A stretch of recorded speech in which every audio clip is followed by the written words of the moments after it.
Who am I? Once, a beggar while begging in a train, noticed a well-dressed businessman wearing a suit and boots.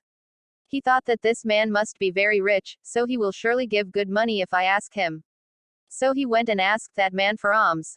The man looked at the beggar and said, "You always beg and keep asking from people, do you ever give anything to anyone?"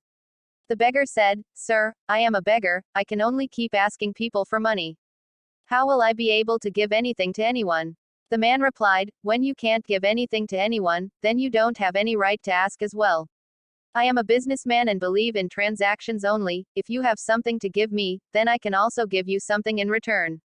Just then, the train arrived at a station, and the businessman got down and left. The beggar started thinking about what the man had said. His words somehow reached the beggar's heart. He started thinking that maybe I do not get much money in alms because I am not able to give anything to anyone in return. But I am a beggar, I am not even worth giving anything to anyone. But for how long will I keep asking people without giving anything? After thinking deeply, the beggar decided that whenever he gets something on begging, he will definitely give something back to that person in return. But now the question was, what could he give others in return for begging? The whole day had passed thinking about this, but he could not find any answer to his question.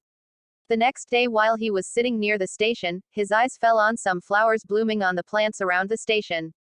He thought, why not give some flowers to the people in return for alms? He liked this idea and plucked some flowers from there and went to the train to beg.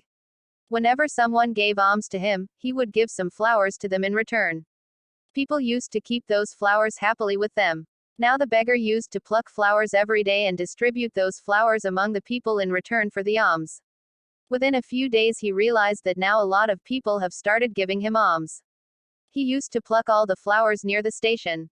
As long as he had flowers, many people used to give him alms. But when no more flowers were left with him, he wouldn't get much. And this continued every day. One day when he was begging, he saw that the same businessman was sitting in the train, because of whom he was inspired to distribute flowers. The beggar immediately reached out to him and said, "Today I have some flowers to give you in return for alms." The man gave him some money and the beggar gave him some flowers in return. The man liked his idea very much and was quite impressed. He said, "Wow, today you two have become a businessman like me." Taking flowers from the beggar, he got down at the station. But once again, his words had reached deep into the beggar's heart. He kept thinking again and again about what the man had said and started becoming happy. His eyes started shining now, he felt that he had now got the key to success by which he could change his life. He immediately got down from the train and excitedly looked up at the sky and in a very loud voice said, "I am not a beggar anymore, I am a businessman now, I can also become like that gentleman, I can also become rich." When people saw him, they thought that maybe this beggar has gone mad. From the next day that beggar never appeared at that station again. 4 years later, two men dressed in suits were traveling from the same station. When both of them looked at each other, one of them bowed to the other with joined hands and asked, "Do you recognize me?" The other replied, "No. Maybe we're meeting for the first time." The first one again said, "Sir, try to remember, we are not meeting for the first time but for the third time." Second person, "Well, I can't remember. When was it that we met before?"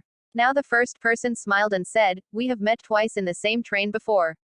I am the same beggar whom you had told in the first meeting what I should do in life, and in the second meeting you told me who I really am. As a result, today I am a very big flower merchant and I am going to another city in respect of the same business. You told me the law of nature in the first meeting, according to which we get something only when we give something. This rule of transaction really works, I've felt it very well, but I always thought of myself as a beggar, I never thought to rise above it.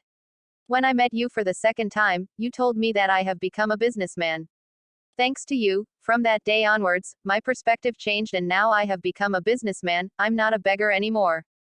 Indian sages probably put the most emphasis on knowing yourself. As long as the beggar considered himself a beggar, he remained a beggar, and when he considered himself as a businessman, he became one. We become what we believe.